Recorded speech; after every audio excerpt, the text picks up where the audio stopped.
ನಮಸ್ಕಾರ ಪ್ರೀತಿಯ ಬಂಧುಗಳೇ. ಮನಸ್ಸಿಗೆ ಶಾಂತಿ ಹಾಗೂ ಜೀವನಕ್ಕೆ ಬೆಳಕನ್ನು ನೀಡುವ ಆಧ್ಯಾತ್ಮ ಪ್ರಪಂಚ ದ ಸ್ಪಿರಿಟ್ ಆಫ್ ಹಿಂದೂ ಚಾನಲ್ಗೆ ನಿಮಗೆಲ್ಲ ಹೃದಯಪೂರ್ವಕ ಸ್ವಾಗತ. ಶ್ರೀದೇವಿ ದಿವ್ಯ ದರ್ಶನ ಸ್ಕಂದ 5. ಶ್ರೀದೇವಿಯ ದಿವ್ಯವಾದ ವಾಕ್ಯಗಳನ್ನು ತಾಮ್ರಾಸುರನಿಂದ ಕೇಳಿಯೂ ಮಹಿಷನ ಮನಸ್ಸು ಕಾಮಶಕ್ತಿಯಿಂದ ಕದಲಲಿಲ್ಲ. ಬಾಷ್ಕಲ, ದುರ್ಮುಖ, ಬಿಡಾಲ ಮುಂತಾದ ರಾಕ್ಷಸರನ್ನು ಕುರಿತು, ನೀವು ಈಗಲೇ ಹೊರಟು ಹೇಗಾದರೂ ಆ ಸ್ತ್ರೀಯನ್ನು ಸೆರೆಹಿಡಿದು ತನ್ನಿ ಎಂದು ಕಳುಹಿಸಿದನು. ಮೊದಲು ಬಾಷ್ಕಲನು ಭಯಂಕರವಾದ ಯುದ್ಧವನ್ನು ಮಾಡಿದನು. ದೇವಿಯು ಲೀಲಾಜಾಲವಾಗಿ ಅವನ ಆಯುಧಗಳನ್ನು ತುಂಡು ಮಾಡಿ ತ್ರಿಶೂಲದಿಂದ ತೆಗೆದು ಸಂಹರಿಸಿದಳು.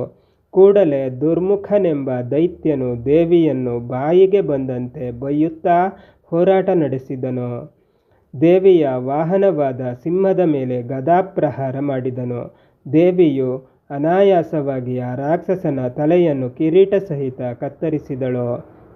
ಮೂರನೆಯ ಅಸುರ ಚಿಕ್ಷುರ ಸೇನಾಪತಿ, ವೀರ, ಯುದ್ಧಚತುರ.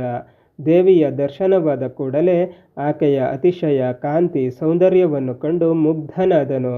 ಸುಂದರಿ, ನೀನು ಎಲ್ಲಾದರೂ ಹೊರಟು ಹೋಗು, ನಿನ್ನನ್ನು ಹೊಡೆಯಲು ಮನಸ್ಸು ಬರದು, ಇನ್ನು ಕೊಲ್ಲುವುದು ಹೇಗೆ ಎನ್ನಲು ದೇವಿಯು ಯುದ್ಧಕ್ಕೆ ಆಹ್ವಾನಿಸಿದಳು. ಸ್ವಲ್ಪ ಸಮಯದಲ್ಲಿಯೇ ಅಸುರನು ಬಿಟ್ಟ ಸರ್ಪಾಸ್ತ್ರಗಳನ್ನು ಸಂಹರಿಸಿ ಅವನನ್ನು ಮೂರ್ಛೆಗೊಳಿಸಿದಳು. ತಾಮ್ರಾಸುರನಿಗೆ ತವಕ ಉಂಟಾಯಿತು. ತಡ ಮಾಡುವಂತಿರಲಿಲ್ಲ. ತನ್ನ ಮುಸಲಾಯುಧವನ್ನು ಪ್ರಯೋಗಿಸಿದನು. ಶ್ರೀದೇವಿಯು ತಾಮ್ರನ ತಲೆಯನ್ನು ತುಂಡರಿಸಿದಳು. ನಂತರ ಮೂರ್ಛೆ ಬಿಟ್ಟೆದ್ದ ಚಿಕ್ಷುರನನ್ನು ಕೊಂದಳು.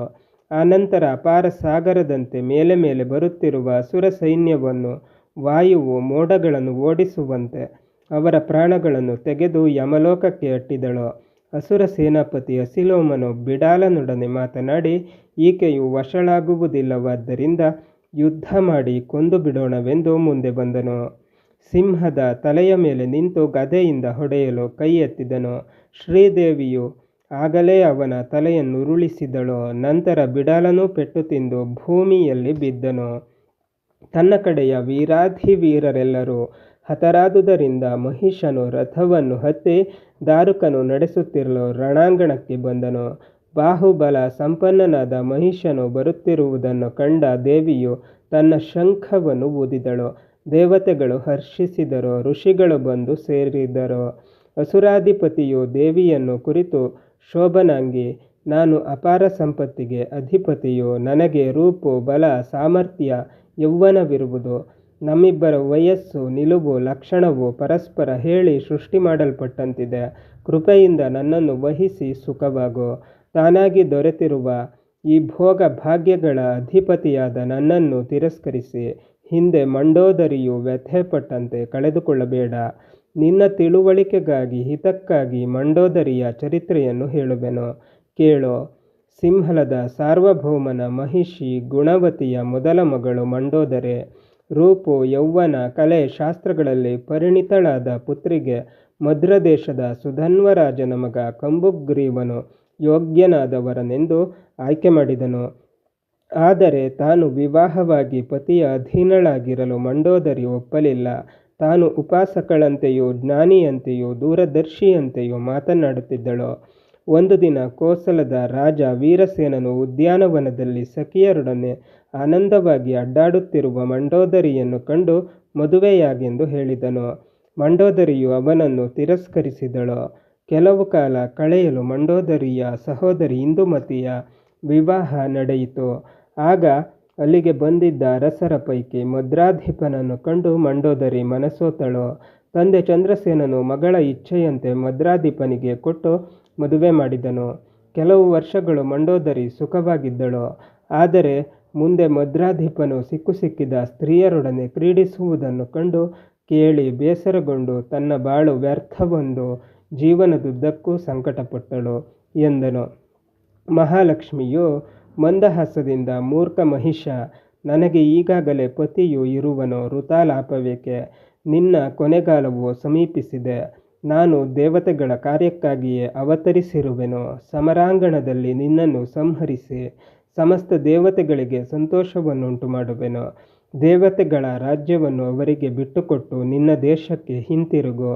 ಇಲ್ಲವಾದರೆ ವೀರನಂತೆ ಹೋರಾಡಿ ಮರಣವನ್ನಪ್ಪಿಕೋ ಎಂದು ವಿವೇಕವನ್ನು ಹೇಳಿದಳು.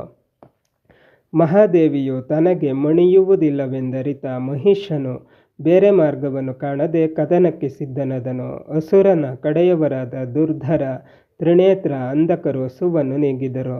ಮಹಿಷಾಸುರನು ಮಹಿಷನೇ ಆದನು. ಬಗೆ ಬಗೆಯ ಮಾಯಾ ಯುದ್ಧಗಳನ್ನು ಮಾಡಿದನು. ಮಹಾಮಾತೆಯ ಮಾಯಾಶಕ್ತಿಯನ್ನು ಕಳೆದಳು. ಸಿಂಹವು ಗರ್ಜಿಸುವಂತೆ ಮಾಡಿ ಮಹಿಷನ ಬೆನ್ನಟ್ಟಿಕೊಂಡು ಹೊರಟು ರಣಾಂಗಣದಲ್ಲಿ ಅದ್ಭುತವಾಗಿ ಯುದ್ಧ ಮಾಡಿದಳು. ದೇವತೆಗಳು ಕೊಂಬು, ಕಹಳೆ, ನಗಾರಿಗಳನ್ನು ಬಾರಿಸುತ್ತಾ ಹರ್ಷೋದ್ಗಾರ ಮಾಡಿದರು. ಕೊನೆಗೆ ಮಹಿಷನನ್ನು ಇಕ್ಕಟ್ಟಿನಲ್ಲಿ ಸಿಕ್ಕುವಂತೆ ಮಾಡಿ ಅವನು ಮುನ್ನುಗ್ಗಿದಾಗ ತ್ರಿಶೂಲದಿಂದ ತಿವಿದಳು. ಚಕ್ರದಿಂದ ತಲೆಯನ್ನು ಕತ್ತರಿಸಿದಳು. ಧರ್ಮವೇ ಜಯವೆಂಬ ಜಯಕಾರ ಧ್ವನಿಯು ಎಲ್ಲೆಡೆ ಮೊಳಗಿತು. ಆನಂದಂ ಪರಮಂ ಜುಗ್ಮುರ್ದೇವಾಸ್ತಸ್ಮಿನ್ ನಿಪಾತಿತೆ ಮುನಯೋ ಮಾನವಾಶ್ಚೈವಯೇ ಚ ಅನ್ಯೇ ಸಾಧವ ಕ್ಷಿತೌ ಚಂಡಿಕಾಪಿ ರಣಂ ತ್ಯಕ್ತ್ವಾ ಶುಭೇ ದೇಶೇತ ಸಂಸ್ಥಿತ ದೇವಾಸ್ತತ್ರಾಯಯು ಶೀಘ್ರಂ ಸ್ತೋತುಕಾಮ ಸುಖಪ್ರದಾಂ. ಶ್ರೀಮಾತೆಯು ಮಹಿಷಾಸುರನನ್ನು ಸಂಹರಿಸಿದ ಕೂಡಲೇ ಸಂತೋಷಭರಿತರಾದ ದೇವತೆಗಳು ದೇವಿಯನ್ನು ಈ ರೀತಿ ಹೊಗಳುವರು. ತಾಯಿ, ನಿನ್ನ ಶಕ್ತಿಯಿಂದಲೇ ತ್ರಿಮೂರ್ತಿಗಳು ತಮ್ಮ ಕಾರ್ಯವನ್ನು ಮಾಡುತ್ತಿರುವರು. ಆದುದರಿಂದ ನೀನೇ ಸರ್ವೇಶ್ವರಿಯು. ಎಲ್ಲ ಕಾರ್ಯಗಳಿಗೂ ಕಾರಣರಾದವರಿಗೆ ನೀನು ಮಹಾಕಾರಣಳಾದುದರಿಂದ ನಿನಗಿಂತ ಅಧಿಕರಿಲ್ಲ. ಅಮ್ಮ, ಕೀರ್ತಿ, ಶಕ್ತಿ, ಮನನ, ಸ್ಮರಣ, ಗಮನ, ಕರುಣ, ದಯಾ, ಶ್ರದ್ಧಾ, ಧೈರ್ಯ, ಲಕ್ಷ್ಮಿ, ಜಯ, ವಿಜಯ, ಪುಷ್ಟಿ, ತುಷ್ಟಿ, ಕಾಂತಿ, ಗಿರಿಜಾ, ಬುದ್ಧಿ, ಉಮಾ, ವೈಷ್ಣವಿ ದೇವಿಯರಿಗೆ ಜನನಿಯಾಗಿರುವೆ. ನೀನೇ ಸರ್ವಾತ್ಮಳು, ಸರ್ವಮಹಿಮಳು, ಸರ್ವಾಧಿಷ್ಠಾನಳು, ಸರ್ವಶಕ್ತಿ ರೂಪಳು. ಸಕಲ ಭೂಮಂಡಲವನ್ನು ಧರಿಸುವ ಕೂರ್ಮ ಆದಿಶೇಷರಿಗೆ ಶಕ್ತಿದಾಯಿನಿಯು ನೀನೇ. ಯಜ್ಞಗಳಲ್ಲಿ ಅರ್ಪಿಸುವ ಹವಿಸ್ಸು, ಹೋಮ, ದ್ರವ್ಯಗಳು, ದೇವತೆಗಳು, ಮಂತ್ರಗಳು, ಹೀಗೆ ಸಮಸ್ತ ಶಕ್ತಿಯೂ ನೀನೇ ಆಗಿರುವೆ. ಕರ್ಮಫಲಗಳನ್ನು ಕೊಡುವವರಿಗೆ ಪ್ರೇರಕ ಶಕ್ತಿಯೂ ಆಗಿರುವುದರಿಂದ ನೀನೇ ಯಜ್ಞ ಸ್ವರೂಪಳು. ಸಕಲ ಜೀವಕೋಟಿಗಳಿಗೆ ಪ್ರಾಣದಾಯಿನಿಯು. ನ್ಯಾಯವಾಗಿ ಭೋಗಗಳನ್ನು ನೀಡುವ ನಿಷ್ಪಕ್ಷಪಾತ ಧರ್ಮದೇವತೆಯು ನೀನೇ ಅಲ್ಲವೇ. ವೇದಗಳಿಗೆ ಸಾರವಾಗಿರುವೆ, ಪಾರಮಾರ್ಥಿಕ ಸ್ವರೂಪದಲ್ಲಿರುವೆ, ತತ್ವಗಳಲ್ಲಿ ರಹಸ್ಯವಾಗಿರುವೆ. ಆದರೆ ಉಪಾಸಕರಲ್ಲದವರು ನಿನ್ನ ಕೃಪೆಯನ್ನು ಪಡೆಯುವುದಿಲ್ಲ. ನಿನ್ನ ಅನಂತ ಗುಣಗಳನ್ನು ಅರಿಯಲಾರರು. ನಿನ್ನ ಸೇವೆಯಲ್ಲಿ ನಿರತರಾದವರು ಸುಖ, ಸಂತೋಷ, ಸಂತೃಪ್ತಿಗಳನ್ನು ಅನುಭವಿಸುವರು. ಧ್ಯಾನ ಯೋಗದಲ್ಲಿ ತನ್ಮಯರಾಗಿ ನಿನ್ನನ್ನು ಸಂದರ್ಶಿಸಿದವರು ಮತ್ತೆ ಮಾತೃಗರ್ಭವನ್ನು ಸೇರುವುದಿಲ್ಲ. ನೀನೇ ಸ್ವಾಹ ರೂಪಳಾದ್ದರಿಂದ ಸ್ವರ್ಗಪ್ರಾಪ್ತಿ, ಅಮೃತಳಾದ್ದರಿಂದ ಅಮರತ್ವ ಪ್ರಾಪ್ತಿ, ಅದ್ವೈತ ಜ್ಞಾನವುಳ್ಳವರಿಗೆ ಆತ್ಯಂತಿಕ ಮುಕ್ತಿಯನ್ನು ಕೊಡುವೆ. ಶ್ರೀದೇವಿಯು ದೇವತೆಗಳು ಮಾಡಿದ ಸ್ತೋತ್ರಕ್ಕೆ ಮೆಚ್ಚಿ, ನೀವು ಸ್ಮರಿಸಿದಾಗ ದರ್ಶನವಿತ್ತು ದುಃಖಗಳನ್ನು ಕಳೆಯುತ್ತೇನೆ, ಚಿಂತಿಸದಿರಿ ಎಂದು ಹೇಳಿದಳು. ಶ್ರೀಮಾತೆಯನ್ನು ದುಃಖವಿರುವಾಗ ಮಾತ್ರವಲ್ಲ, ಸುಖದಿಂದಿರುವಾಗಲೂ ರಕ್ಷಣೆಯನ್ನು ಬೇಡಬೇಕು. ಸಾಧನದಲ್ಲಿ ಮುಂದುವರೆದು ಸಿದ್ಧಿಗಳಿಗೆ ಮನ ಕೊಡದೆ ಕೈವಲ್ಯವನ್ನು ಪಡೆಯಲು ಪರಮೇಶ್ವರಿಯ ಕೃಪೆಯು ಬೇಕೇ ಬೇಕು. ಶ್ರೀಮಂತರಾಗಲಿ ದೇವತೆಗಳೇ ಆಗಲಿ ತಮ್ಮ ಸ್ಥಿತಿಯನ್ನು ಉಳಿಸಿಕೊಳ್ಳಲು, ಉದ್ಧಾರವಾಗಲು ಶ್ರೀದೇವಿಯ ಪೂಜಾ, ಜಪ, ಧ್ಯಾನ, ಹೋಮ, ದಾನ ಸುಲಭ ಸಾಧನವು. ಜನಮೇಜಯ ಮಹಿಷನನ್ನು ಕೊಂದ ಮಹಾಲಕ್ಷ್ಮಿಯು ಮಣಿದ್ವೀಪಕ್ಕೆ ಹೋದಳು. ಮಣಿದ್ವೀಪವು ಸುಧಾ ಸಿಂಧುವಿನ ಮಧ್ಯದಲ್ಲಿ ಮಂಗಳಕರವಾಗಿದೆ. ಅಲ್ಲಿ ಆದಿಶಕ್ತಿಯು ಅನೇಕ ಆಕಾರಗಳಲ್ಲಿ ವಿಹರಿಸುವಳು. ಭಕ್ತರ ಬೇಡಿಕೆಗಳನ್ನು ಈಡೇರಿಸಲು ತಡಮಾಡದೆ ಬಂದು ಅನುಗ್ರಹಿಸುವಳು. ದೇವಿಯ ಭಕ್ತರಾದ ರಾಜರು ಧರ್ಮದಿಂದ ರಾಜ್ಯವಾಳುವರು. ಪೂಜಾ, ಸ್ತೋತ್ರ, ಜಪ, ಧ್ಯಾನ, ದಾನ, ಧರ್ಮ, ಯಜ್ಞ, ಯಾಗಗಳು, ಮಳೆ, ಬೆಳೆ, ಸುಭಿಕ್ಷ, ಸುಖ, ಸಂಪತ್ತು ಸಮೃದ್ಧವಾಗುವವು. ವೇದಾಧ್ಯಯನ, ಶಾಸ್ತ್ರ ವಿಚಾರ, ಸದಾಚಾರಯುಕ್ತವಾದ ಸಮಾಜದಲ್ಲಿ ಯಾರಿಗೂ ಪರಾಶಕ್ತಿಯ ಬಗ್ಗೆ ಸಂಶಯವಿಲ್ಲ, ಭಿನ್ನಾಭಿಪ್ರಾಯವಿಲ್ಲ, ಕಲಹವಿಲ್ಲ. ಸ್ತ್ರೀ ಪುರುಷರು ರಾಗದ್ವೇಷಗಳಿಲ್ಲದೆ ದೇವತೆಗಳಂತೆ ಆನಂದವಾಗಿ ವಿಹರಿಸುವರು, ವಿನೋದವಾಗಿರುವರು. ಸಾತ್ವಿಕರು ಮಾಡುವ ಯಜ್ಞಗಳಲ್ಲಿ ಪಶು ಹಿಂಸೆ ಇಲ್ಲ. ದಾನ ತೆಗೆದುಕೊಳ್ಳಲು ಹಿಂತೆಗೆಯುವರು. ಆಸೆಯಿಂದ ನಿವೃತ್ತರಾಗಿ ಆನಂದವಾಗಿರುವರು. ಮಹಾದೇವಿಯು ಮಣಿದ್ವೀಪಕ್ಕೆ ಹೋಗಲು ಮಹಿಷಾಸುರನ ಸಿಂಹಾಸನದಲ್ಲಿ ಸೂರ್ಯವಂಶದ ಶತ್ರುಘ್ನನನ್ನು ದೇವತೆಗಳು ಅರಸನನ್ನಾಗಿ ಕೂಡಿಸಿದರು. ಅವನ ಕಾಲದಲ್ಲಿ ಬ್ರಾಹ್ಮಣರು ಸಾತ್ವಿಕರಾಗಿ ದೇಶದ ಕ್ಷೇಮವನ್ನು ಕೋರುತ್ತಿದ್ದರು. ರಾಮರಾಜ್ಯದ ಲಕ್ಷಣಗಳೆಲ್ಲವೂ ರಾರಾಜಿಸುತ್ತಿದ್ದಿತು. ಜನರು ಚಂಡಿಕಾದೇವಿಯ ಸೇವೆಯನ್ನು ಚಿತ್ತಶುದ್ಧಿಯಿಂದ ಮಾಡುತ್ತಿದ್ದರು. ಧರ್ಮೋ ವಿಶ್ವಸ್ಯ ಜಗತ ಪ್ರತಿಷ್ಠಾ ಎಂಬ ಶ್ರುತಿಯಂತೆ ಧರ್ಮದ ಕೈ ಮೇಲಾಗಿತ್ತು. ಧರ್ಮದಿಂದಲೇ ಎಲ್ಲರಿಗೂ ಸುಖ ಪ್ರಾಪ್ತಿ. ಬಂಧುಗಳೇ, ಶ್ರೀದೇವಿ ದಿವ್ಯ ದರ್ಶನ ಮುಂದುವರಿಯುತ್ತದೆ. ಅಲ್ಲಿಯ ತನಕ ನಮ್ಮ ಚಾನಲನ್ನು ನೋಡ್ತಾ ಇರಿ. ಎಲ್ಲ ವಿಡಿಯೋಗಳನ್ನು ನೋಡಿ, ಶೇರ್ ಮಾಡಿ, ಲೈಕ್ ಮಾಡಿ, ಕಮೆಂಟ್ ಮಾಡಿ, ಹಾಗೆ ನಮ್ಮ ಚಾನಲನ್ನು ಸಬ್ಸ್ಕ್ರೈಬ್ ಮಾಡಿ.